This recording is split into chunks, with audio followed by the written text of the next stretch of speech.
Good morning, beloveds. Ooh, I just jostled the table and the camera angle went weird. Okay.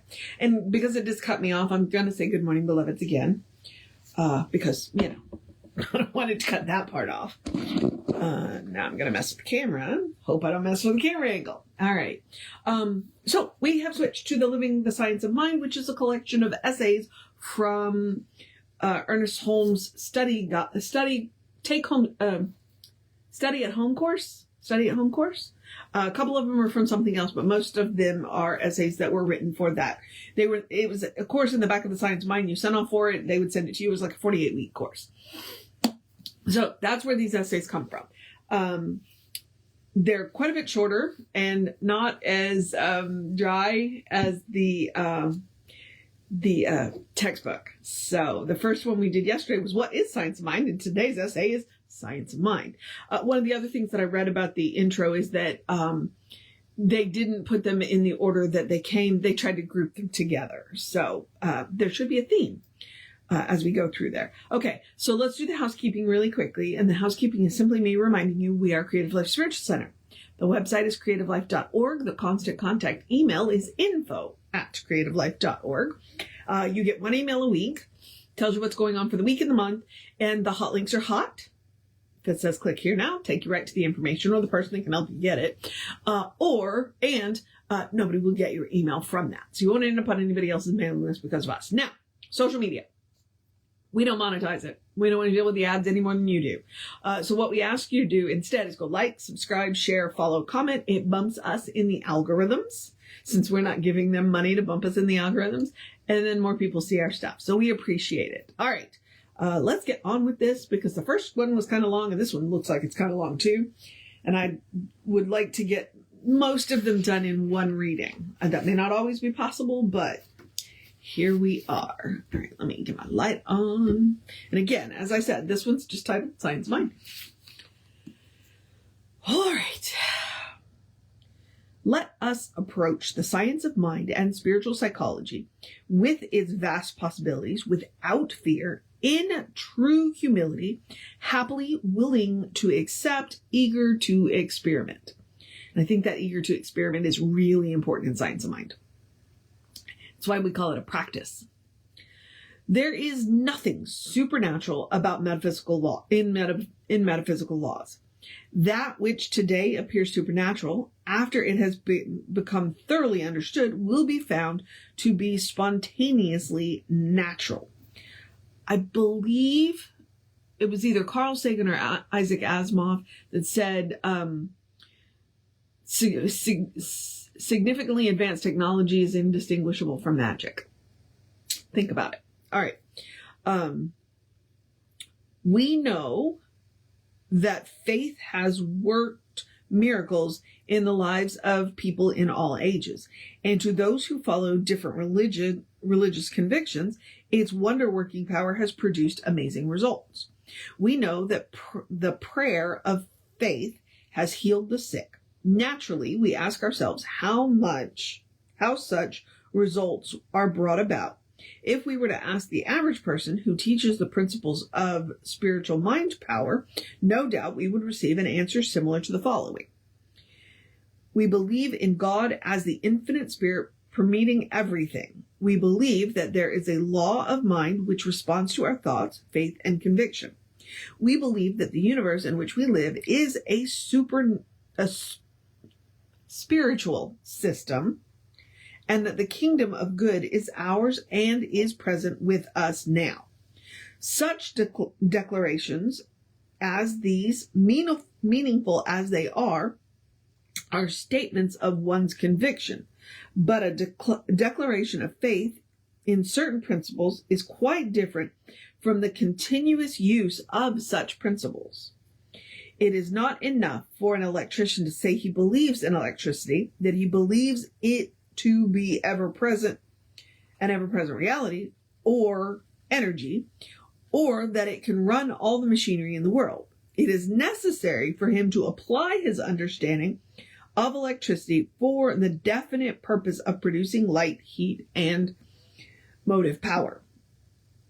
Too many people in our field mistake a declaration of belief in spirit for an effective mental treatment. No greater mistake can be made. We must not only believe that God or divine reality is all power, we must use our belief in a definite way. This is what constitutes correct mental practice.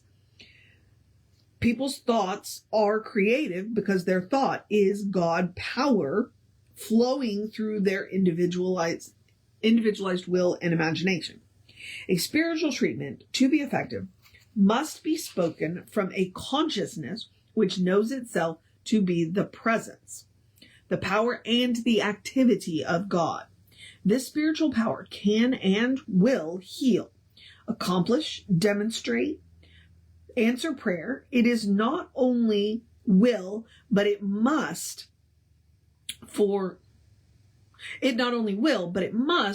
this is its nature. Spiritual power is of no particular value to us until we use it. We must not only be conscious of this power, we must be actively conscious of it. This is one of the first lessons we learn in spiritual science.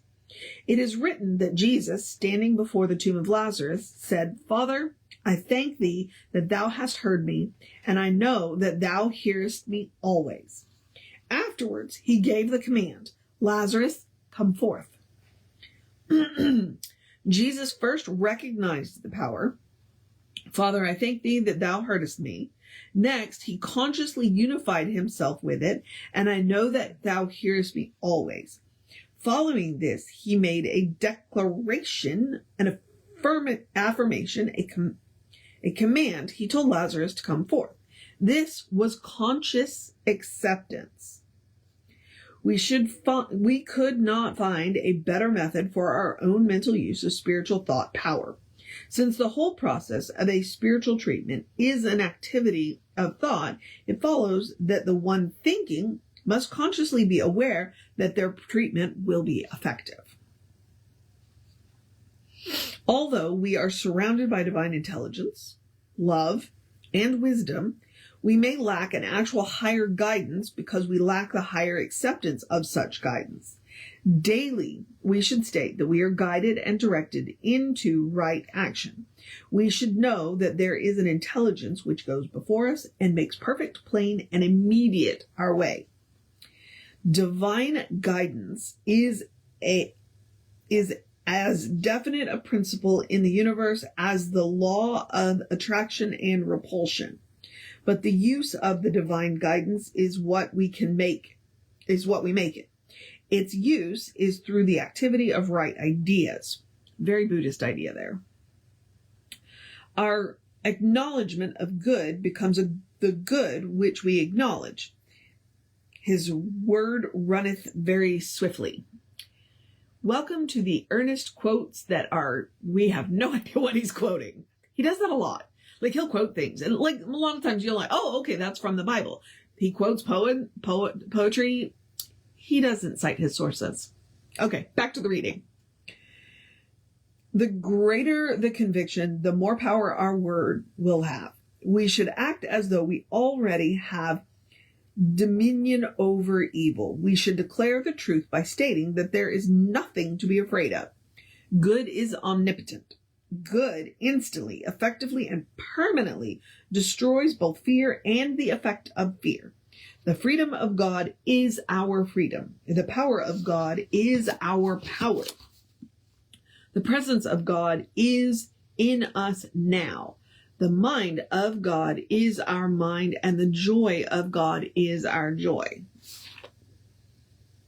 Apparently, the next paragraph is very important because I have notes in the margin. So maybe we'll pay attention to this one a little more closely. Spiritual mind treating is not daydreaming, and it is more than meditation. Meditation is for the purpose of inbreathing the essence of reality.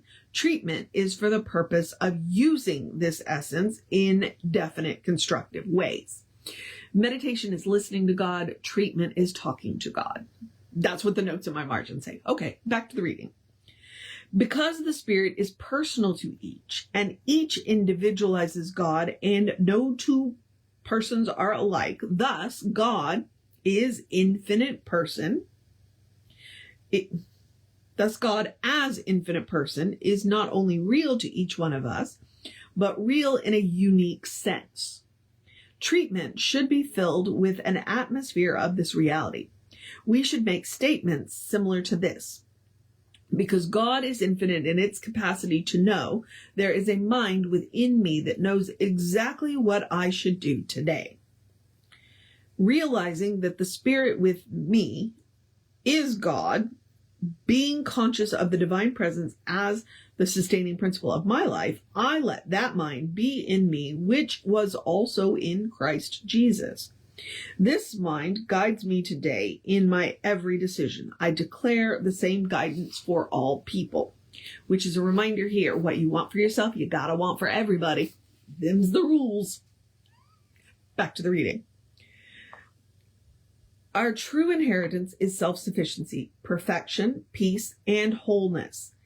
This certainly includes abundance, self-expression, and happiness. The will of God and the nature of God are identical, since God could have no will opposed to its nature. Hence, if God is wholeness, peace, and joy, then the divine will for all is wholeness, peace, and joy. The will of God is always towards the more abundant life. We have misdirected the energy which is already for us. Hence, the importance of re-educating the mind to a more direct perception of its relationship to God.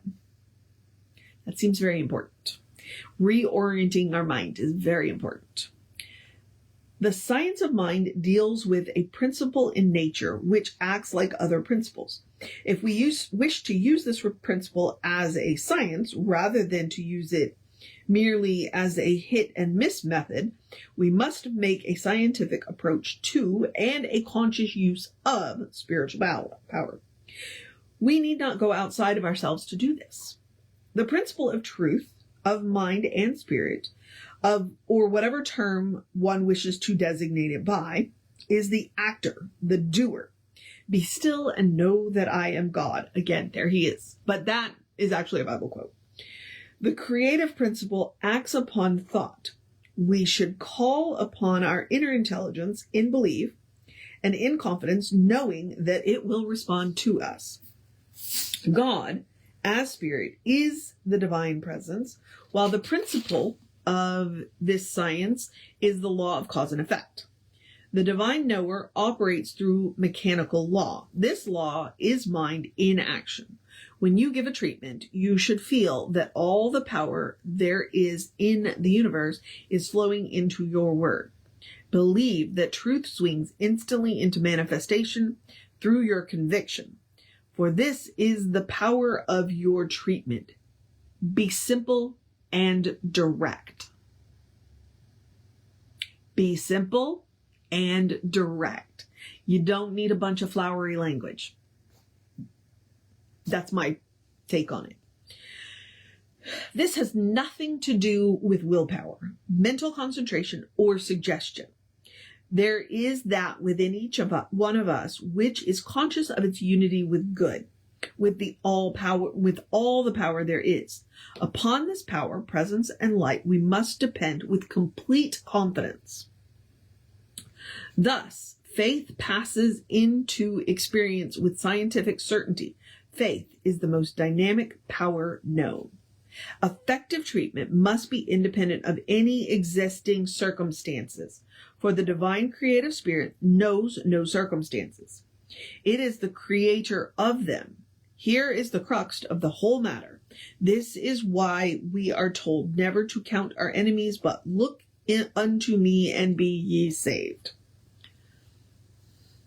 Ernest. Okay. Which is why Jesse says, go to the place where nothing has ever been wrong when you do your treatments. Okay. When you say there is one life and this life is God, you make an abstract statement about a universal principle. But when you add, this life is my life now, You have consciously connected this principle with your own experience. In giving treatment, one should use words and thoughts which convey the desired meaning to their own mind. Treatment should be simple, unlabored, calm, and designed only to convince the thought of the one who gives it. All treatment is self-treatment. The manifestation of the treatment is in the law of cause and effect. That's why he stated, be simple and be direct. You don't need all of the flowery language. Now, I said that, and then I heard my friend, Sharon, who is a writer, she is also a practitioner, who loves language. If you want to use the flowery language, please feel free to use the flowery language, but you don't have to, which is good for me because I like an economy of words. So, it is impossible to divorce a true concept of God from the most powerful mental treatment merely because God, or the creative first cause, constitutes our entire being in reality.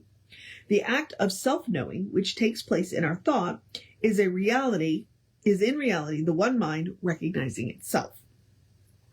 The action of this mind through our thought creates our experience.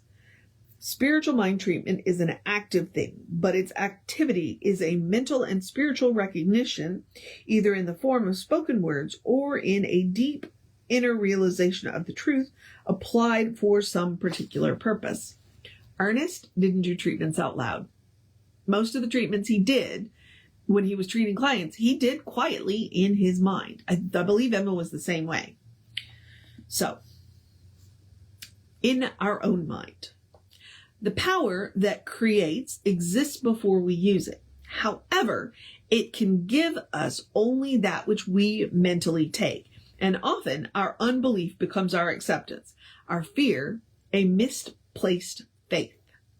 Ooh, that's a really good line. We bind ourselves by the very power which could as quickly set us free.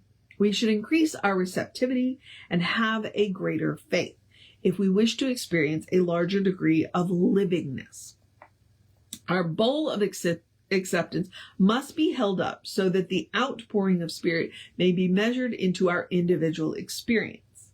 It is self-evident that the creative spirit must express itself in terms of the instrument through which it flows.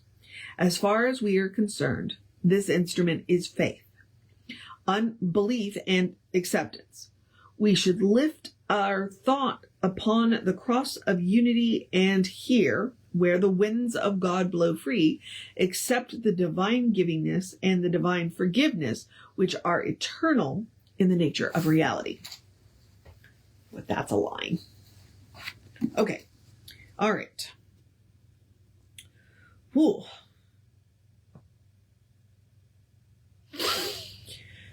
All treatment is for the purpose of stimulating an interior awareness. If we are treating for physical or financial betterment for ourselves or for someone else inwardly, we should become aware that the good we desire is now manifest. All of spirit is wherever we center our thought. The truth, in its certainty, is forever with us, ever available. Spiritual power awaits our recognition and divine guidance our consent. The spirit flows through us as an outlet for its own self-expression. To dwell upon the lack is to create it. To think of disease is to perpetuate it. To remain unhappy is to attract more unhappiness. Deliberately, we must turn from that which hurts. The law of mind exists in a formless state and can only take the form for us which our thoughts give it. When we think within ourselves, we think upon it. When we direct our thought, we are directing it. It is in this way that our word becomes the law unto that thing whereupon it is spoken. Oh God, Ernest. Okay. We should sense this power which is at the point of our word, while being careful to realize that we need not put power into our word, for as a matter of fact, we really take it out. Okay. This is not concentration. It is conscious belief, definitely directed. Now that's a line. Let me repeat that. This is not concentration. It is conscious belief, definitely directed. The particular form of mental procedure in this practice is unimportant. The all-important factor is whether or not one believes in and understands the spiritual nature of things.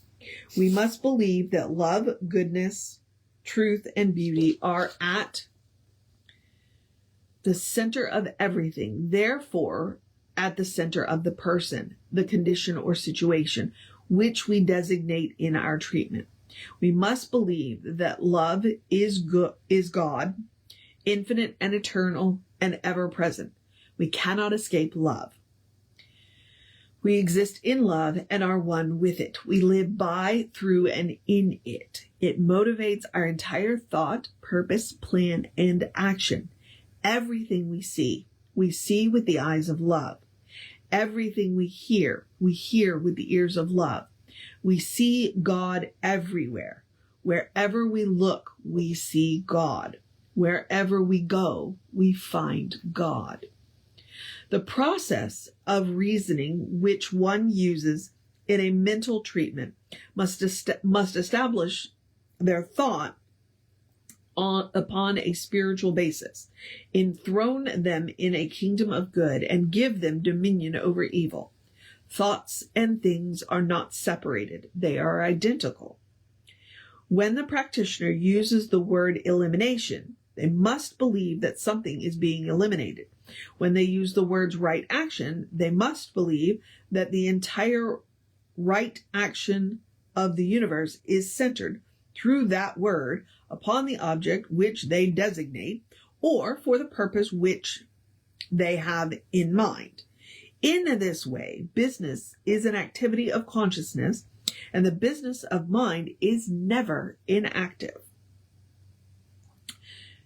People's business is God's business, and God's business is people's business, which is the business of life. We do not deny the physical universe. Yeah, let me repeat that again. We do not deny the physical universe.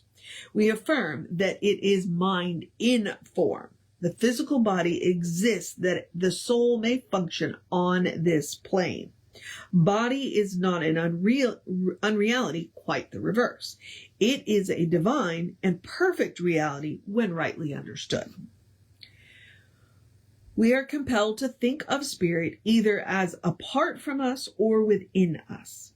If apart from us, there is no way to find it. If within us, there is no escaping the divine fact. Every now and again, Ernest has this actually most of the time, Ernest has this really amazing turn of phrase, and that was a good one. Unfoldment and not search is what we need. Unless mind healing becomes spiritual, it disintegrates into the process of exchanging one negative idea for another. How can we expect any result to rise higher than its cause? Hence, all true mind healing is spiritual. It rests upon a deep inner realization of the divine goodness. The creative principle can operate for us only by operating through our belief. Hence, we limit it to such belief. We must know that the body of God, the body of our patient, and the body of our affairs are one and the same. The winning or losing of what we call a demonstration lies entirely in one state of thought or consciousness, in whether or not they are able to perceive more good than evil. Since the divine spirit and law are the only actor, the true savior, the all in all, it has no opposition, no competition, no otherness. A consciousness of God should run through our entire treatment. Thus we may say, I baptize all people in the essence of love. I pour the spirit of joy upon all occasions. I throw mental peace around every form. There is that within me which proclaims, behold, I make all things new. Our work rests entirely upon demonstration. If the thought is not manifesting rightly in our experience, we should work until it does. Which Jesse says not to do the same treatment, but to treat the treatment.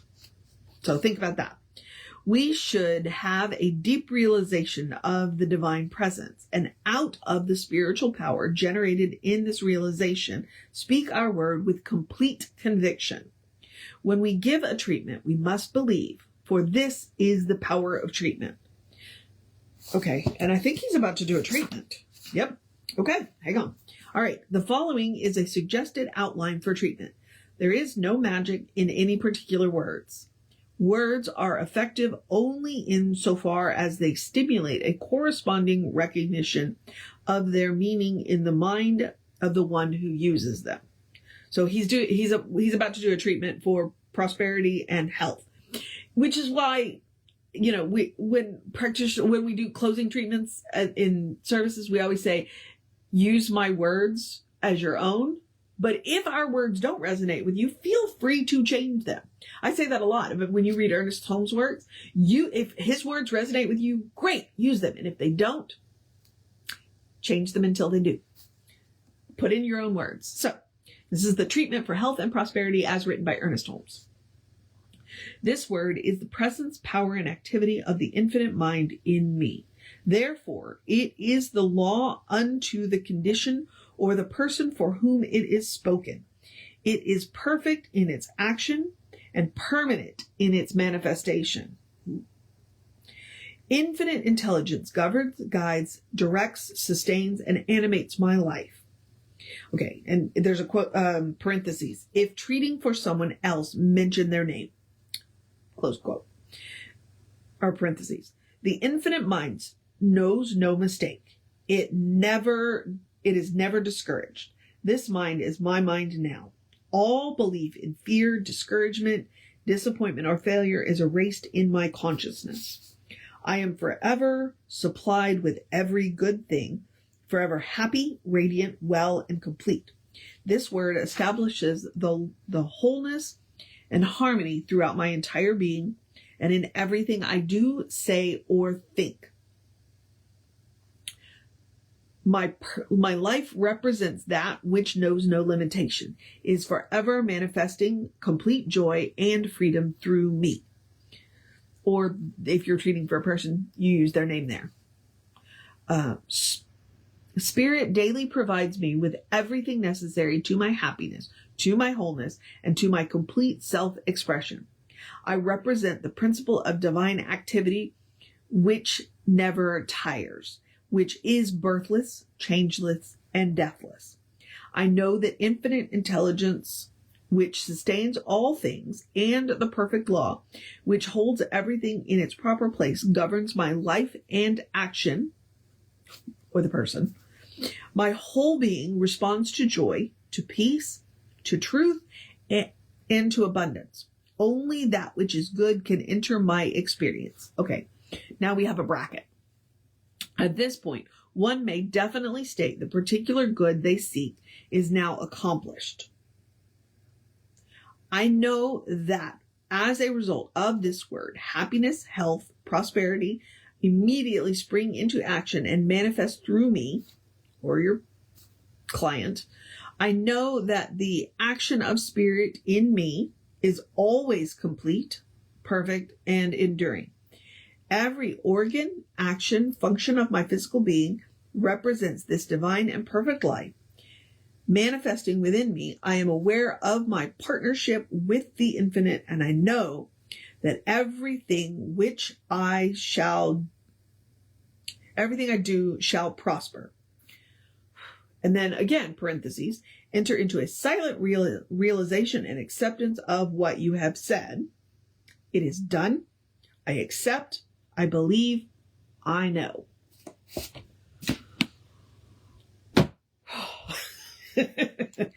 Ernest Holmes. Ernest Holmes. Which is why you will see every science of mind will steal phrases from him, because they're so good. They're so good. All right. That is our science, our living the science of mind today. That was kind of a summation of the entire science of mind textbook, which I have read, from cover to cover. Okay, so I'm going to encourage you to have a great day, wondrous day, fantastic day, magical day, an enchanted day, a wonderful day, an awesome day, an amazing day, a take care of business day, a go enjoy the sunshine day, a drink plenty of water day, a you got this day, a do what you got to do day, cuddle your fur babies day, a tell somebody you love them day, a recognize the God everywhere day, a good day. And if that's too much pressure, simply have a day. You are enough, just as you are. You're a beloved expression of the divine. You are a brilliant light, a divine spark, spirit in motion, God in action, a beautiful masterpiece, and a work in progress at the same time, at your own pace. And as Reverend Jesse likes to call us, you are a godling. All right, beloveds, I have got to get going into the process of my day. So Reverend David should be on around 5 p.m. with you. I should be back with you around 9:15, and we will get into more of the living the science of mind, which is why we call it a philosophy, not a religion, because we practice it. Take care of yourself. Know that you are loved, and I will see you next time.